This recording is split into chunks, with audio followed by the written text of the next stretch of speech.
Hi everyone, welcome to August and another Monday. As some of you know, I do not tend to be a big TV person, but in the last few weeks I've been looking for things to watch as I've moved my running into the house and onto the treadmill.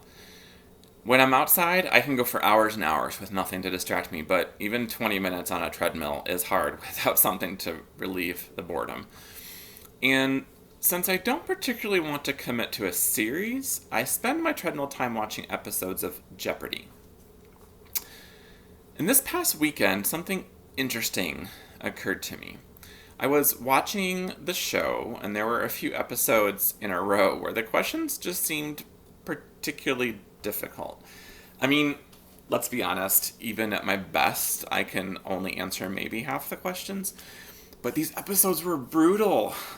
There were some times when I didn't even understand the actual words of the clue, let alone being able to respond correctly.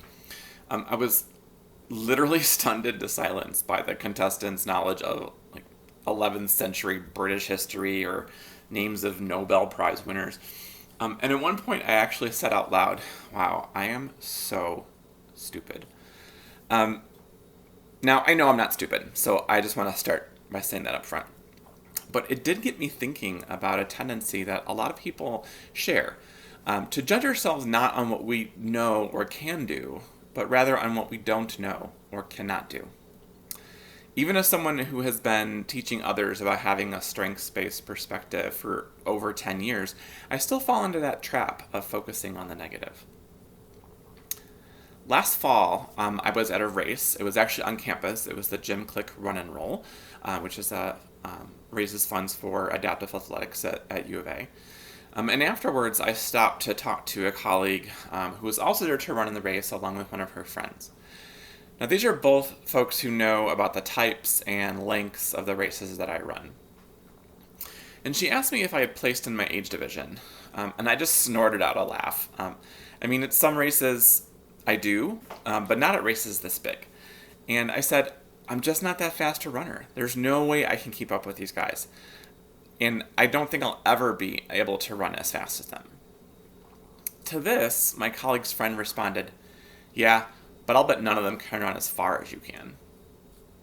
It was such a great example of the dangers of this kinds of comparison. I often get so focused on how far I cannot run, or how fast I cannot run rather, that I don't give myself credit for how far I can. Or the fact that I can run faster now than I could 3 years ago. Or the fact that 5 years ago, I couldn't run at all. See, one of the differences between a fixed mindset and a growth mindset is how we view the success of others. If I do nothing but compare myself to others and view their successes as an appraisal of my own accomplishments, I'm not really setting myself up for growth. However, if I use their successes as motivation, but limit myself to self-comparison, I set myself up for growth. I'm probably never going to be able to run as fast as the fastest guys in my age division. But if I work at it, I can probably run faster than I did last year. This week, see if you can catch yourself engaging in comparison to others. And if you do, take some time to pick that thought process apart. Are you disregarding your own accomplishments? Are you getting stuck in a fixed mindset by comparing yourself to other people? And if so, can you rewrite that script to focus on your own growth?